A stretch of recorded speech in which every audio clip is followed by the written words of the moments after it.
Warning, the following audio transmission will forever change your outlook on society. You will no longer believe the narrative. You are about to wake up and see things for what they really are. News, facts, and opinions. This is the Doom Daily Show. Ladies and gentlemen, welcome to the Doom Daily Show. I am your host, Jester Dooms. The email, doomdailyshow@gmail.com.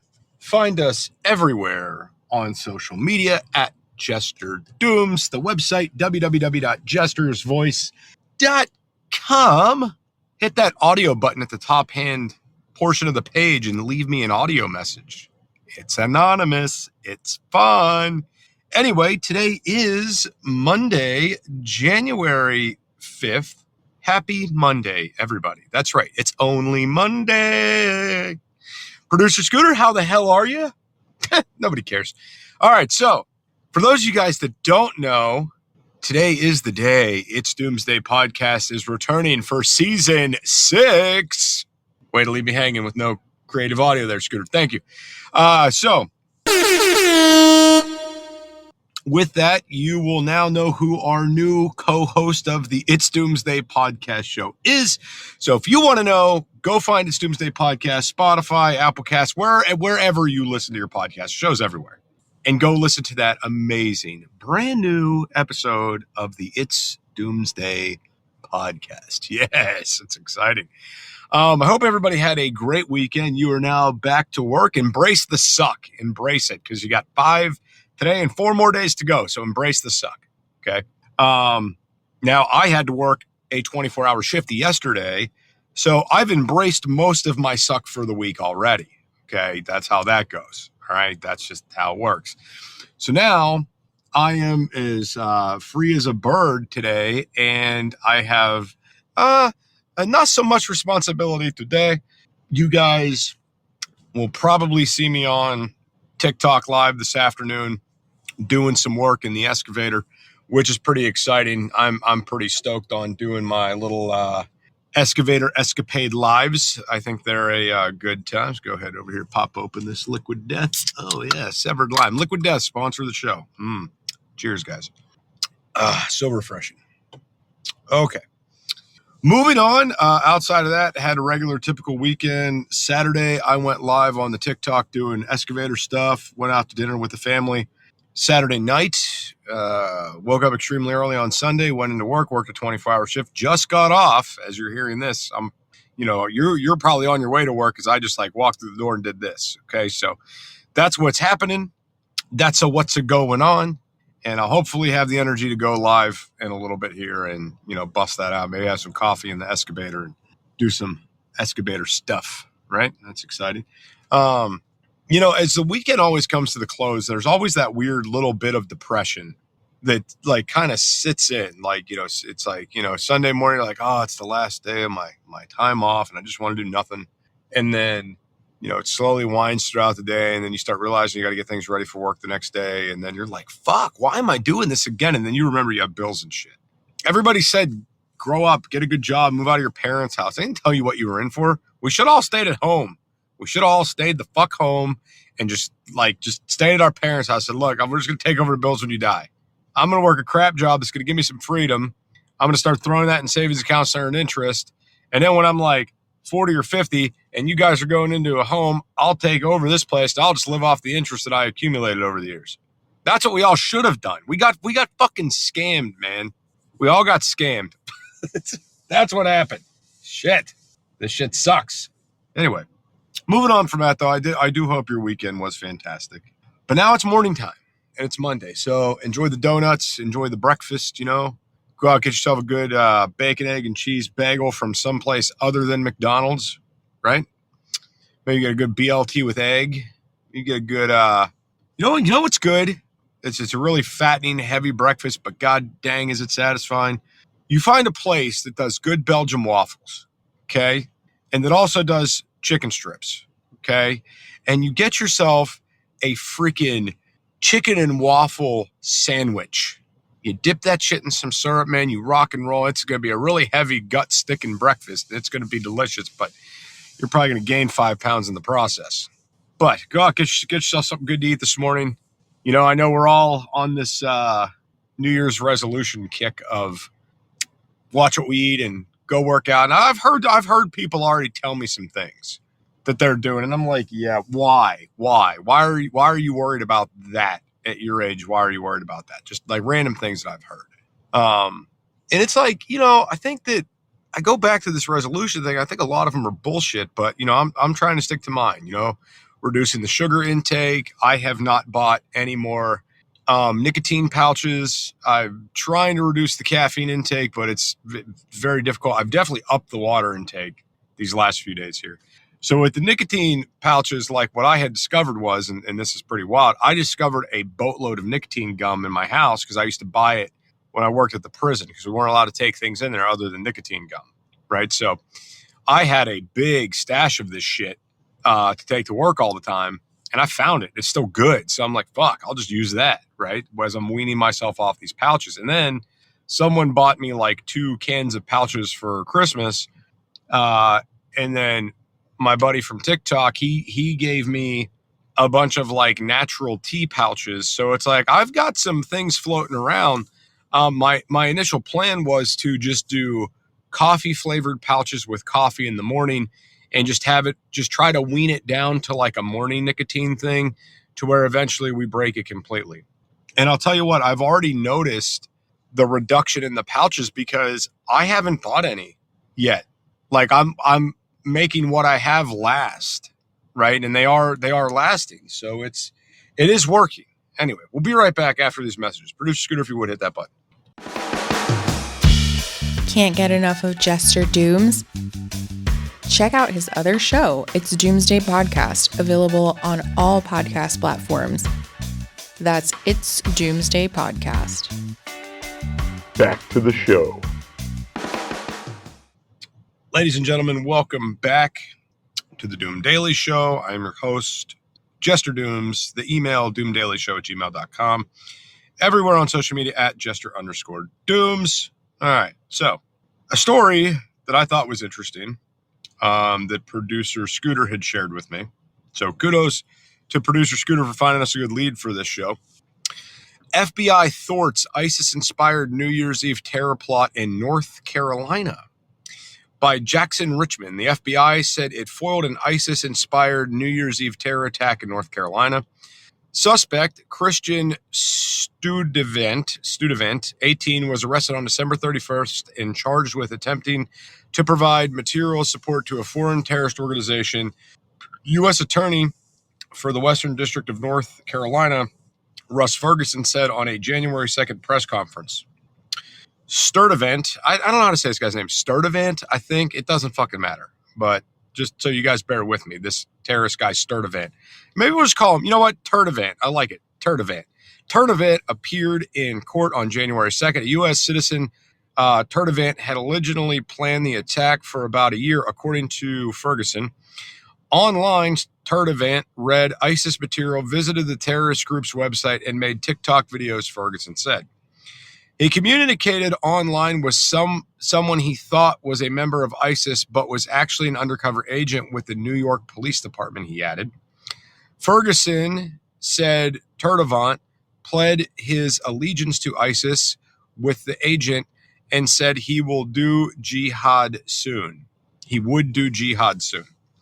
Turdevant also met an undercover FBI agent he thought was an ISIS participant, and he stared to be very specific with his plans. Started to be very specific with his plans. Ferguson said, adding that Turdevant allegedly said he planned to carry out the attack at a grocery store and a fast food restaurant in Mint Hill, which was outside of Charlotte.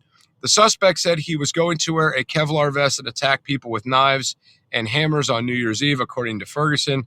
The FBI searched Turdevant's home, where they found hammers and knives underneath his bed, notes planning the attack, and attack, said Ferguson. It was very well planned, thoughtful attack that was fortunately foiled here, Ferguson said. He was preparing for jihad and innocent people were going to die, and we're very, very fortunate they did not. I agree.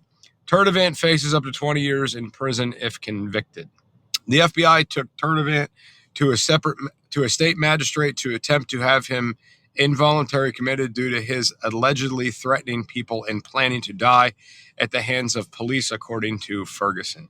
The judge denied the request. Now, I gotta say something about this for a second. Okay, a lot of people that commit crimes are mentally ill, and that's why they commit crimes, all right? But you have to read beneath the surface of things a little bit.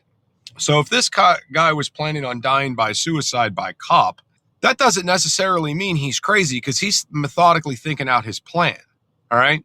This isn't somebody's depressed. They want to off themselves. They're trying to figure out the best way to do it. Oh, look, here's a cop with a gun. Let me threaten him so he takes me out. No. This is methodically thought out ahead of time. So if I was the judge, I would have denied the request as well. You're not too mentally incapacitated to identify the crimes you are about to commit are going to lead to prison time for the rest of your life, and you're simply wanting to take the easy way out, thus being killed by a law enforcement officer. No. Request denied. You, sir, you go to fucking prison. The FBI investigation has lasted 2 weeks, said Special Agent in Charge James Barnacle. Turdivant first came to the FBI's attention in January 2022 as he was in contact on social media with identified ISIS member overseas, said Barnacle. The ISIS member The ISIS member instructed him to dress in all black, knock on people's doors, and attack people with a hammer. Turdivant dressed in all black and left his house with a hammer, but family stepped in, Barnacle said. No charges were filed, and Turdivant was referred for and underwent psychological care, the details of which Barnacle said he did not know. Once again, this is on the Epic Times. You can go read this, and we will be right back after these messages.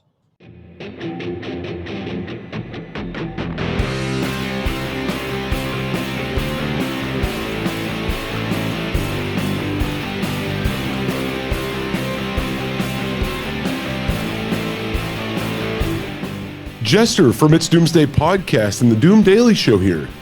Do you ever find yourself overloaded with way too much information? Too many logins, too many passwords, too many websites for stuff you like? Yeah, I'm the same way. You don't have to worry about that with the Doom Daily Show and It's Doomsday Podcast. Let's make it simple. Just visit linktree.com/JesterDooms.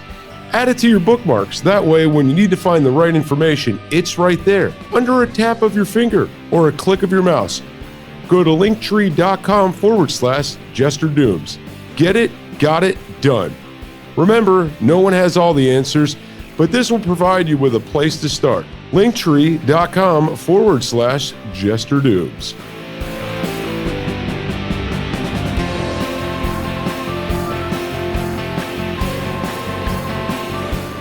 And now, on with the conversation. And here's Jester.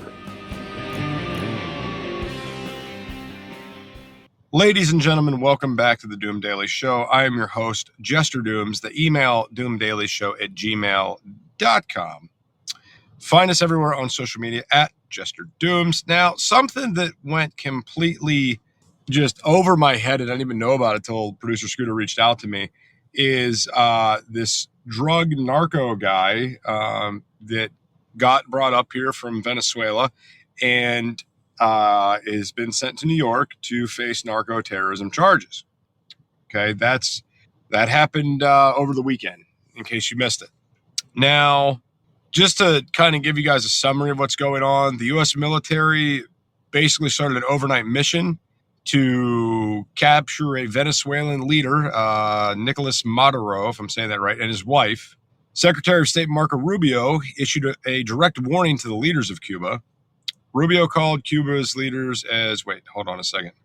We're getting into something different here. That's not what I wanted to get into. I wanted to get into the other thing, the Venezuelan guy. Anyway, so just to summarize this, I had a conversation with my wife about this over the weekend, and I don't have any sympathy for anybody in regards to the situation. So, okay, you have people with different trains of thought.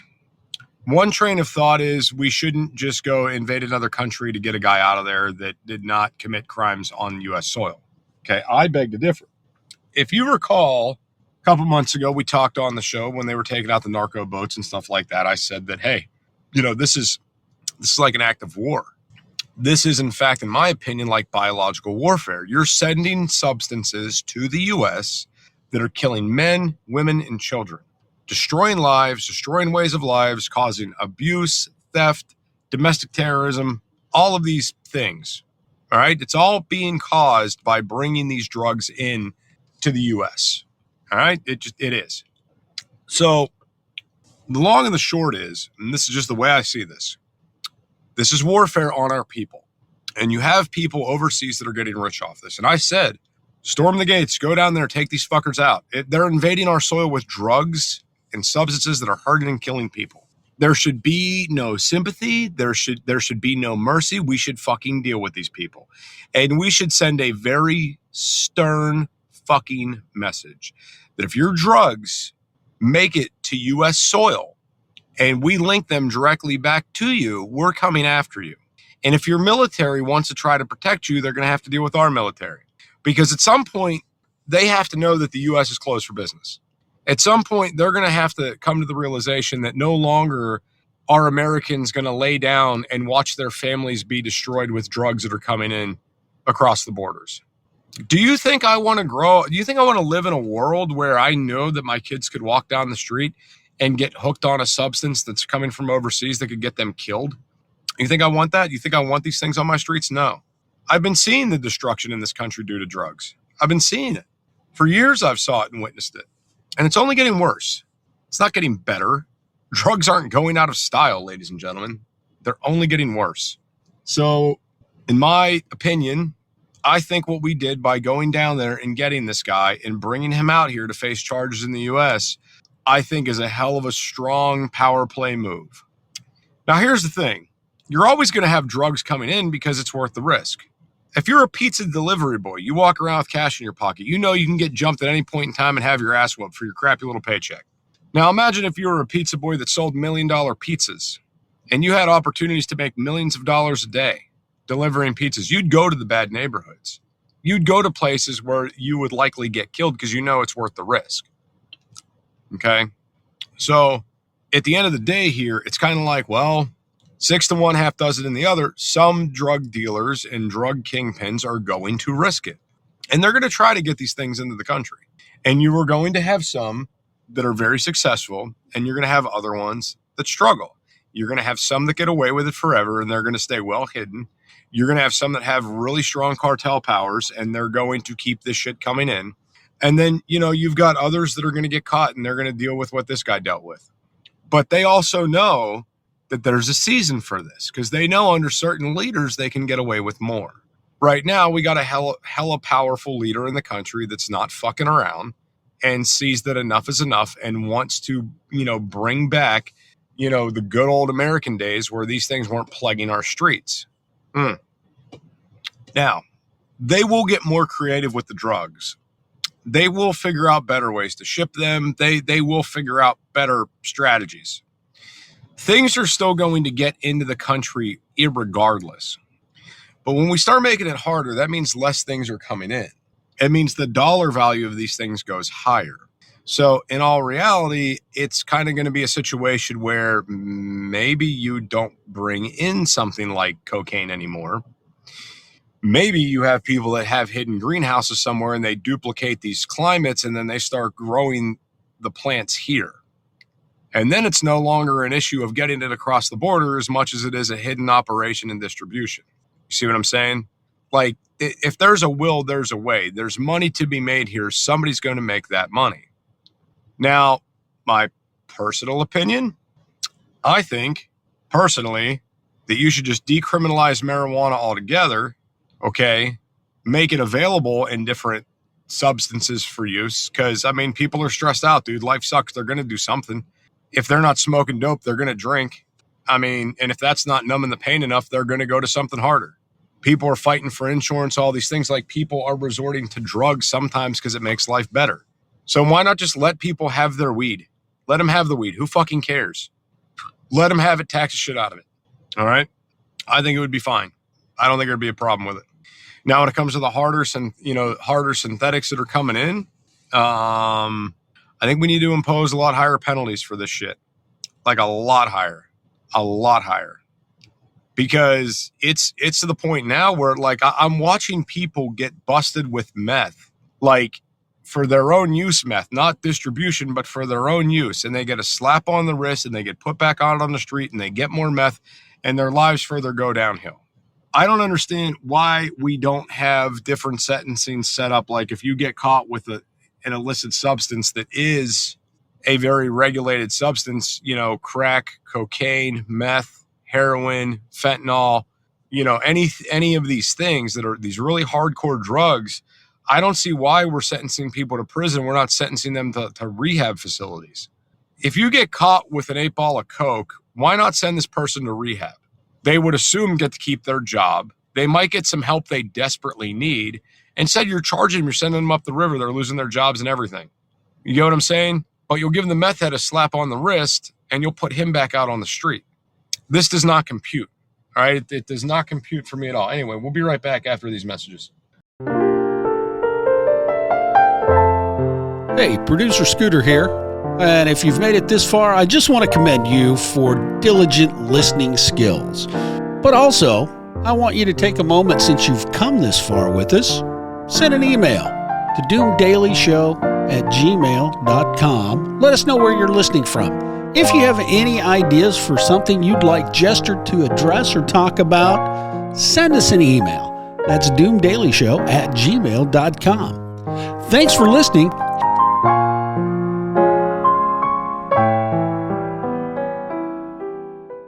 Ladies and gentlemen, welcome back to the Doom Daily Show. I am your host, Jester Dooms. The email, doomdailyshow@gmail.com. Okay. I want to kind of follow up a little bit more with this conversation about drugs and, you know, how it's affecting the U.S. and things like that. So I think that I think some people go through their lives with kind of blinders on. All right. And I don't think that they understand how close these things hit the home. So I'm going to tell you guys a story. I remember being young and watching Scarface, right? And being like, so that's what cocaine looks like. Okay. And here I am out in this rural community. You know, there's, you know, people are smoking pot and, you know, drinking beer and drinking moonshine and shit. But the idea of hard drugs to us growing up, like that was like somebody got a script of Percocet or Vicodin, and that was a hard drug. Or you might hear about this one guy that's on crack, you know, like growing up where I grew up at, we didn't have meth. Heroin wasn't really a thing. Like, you didn't see cocaine, like you didn't see these drugs. And then one day I'm at a party in this rural community that I grew up in, and I just see this dude pull out this giant bag of cocaine, and I'm like, what the fuck? Like that. And my first thought was, that exists in this area? Like, it exists here? I had no idea that shit was in our area. I thought that was like a Florida drug, like it was just down there. You didn't hear about it. People didn't talk about it. You didn't know it was around. But fucking by God, I ended up finding out later in life that shit's fucking everywhere. In this back-ass woods rural community I'm in, I was living in, holy shit, it was everywhere. So when you have these blinders on, thinking that, these problems they're not local problems. They're not affecting my neighborhood. They're not affecting where I live. Oh no, it's around. I guarantee you it's around. People just aren't telling you that it's around, right? They're just not letting you know. They keep it close to the chest. It's very secretive. Now, whenever and it's also like how people care about things. Whenever I used to do some things back in the day places where I worked at stuff. And at one time, I was working for a law enforcement agency. We'll leave it at that. And I worked in property and evidence. Okay. And it was a very entrusted job because you got to play with all the illegal stuff, the murder weapons, the drugs, you know, everything we had access to. So you had to be very trusted to work in this area because, I mean, it's already in evidence, all right? And things degrade. So if you're looking at like a pound of marijuana that comes in the door, about a year later, it's going to weigh less because it's drying out more. It's becoming lighter. The moisture is escaping it. It's not going to weigh as much. So if you pinch off a couple buds here or there, nobody's going to fucking know. And that's why you had to be trusted to work in this position. Not to mention there's homicide evidence in there that could get pulled at any time for a case. It can't be tampered with. There's a lot of factors here, right? But the reason why I'm bringing this up is because we had a lot of drugs come through. And the thing we had that came through the most was pot. More pot than anything, okay? Now, the thing that's wild about it, the thing that's absolutely crazy is the amounts. So sometimes it's a little shitty baggie with maybe like a dime bag's coming through. And then you're getting this ultimate bust where it's garbage bags full of this shit are coming in. But it was like the main thing that was rolling in because people were so carefree with it because it wasn't some, huge go away to jail forever life charge. And it's become so normalized. Everybody smokes fucking pot. Sometimes I feel like I'm the only one I know that doesn't do it. Everybody's fucking smoking it, right? But when it came to harder substances like cocaine, crack, meth, heroin, all of these things, you didn't see them as much. So people are smarter. They're not doing as much stupid shit when it comes to that. They're not getting as busted as much. Dealers are more cautious because there's more risk. Buyers are more cautious because there's more risk. People tell less people because there's more risk. People pay more for these drugs because there's more risk. So to take this full circle back to the drug dealers and the kingpins and the narcos that are getting busted, remember, people are still going to do these things. It's just the risk. Now, we've come full circle, haven't we? That was my goal, to come full circle with this conversation about the drugs. Now, me personally, I can't stand the drugs. I'm okay with pot, and that's about it. I wish everything else could just disappear off the face of the earth. I've watched people I know lose their lives to drugs. I've watched it destroy fucking families.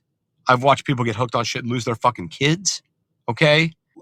There's no good outcome when it comes to any of these harder substances. There's not. End of story, there is not. And with that being said, I'm out of here. We'll be back here tomorrow morning. Producer Scooter, if you would hit that button, sir. News, facts, and opinions.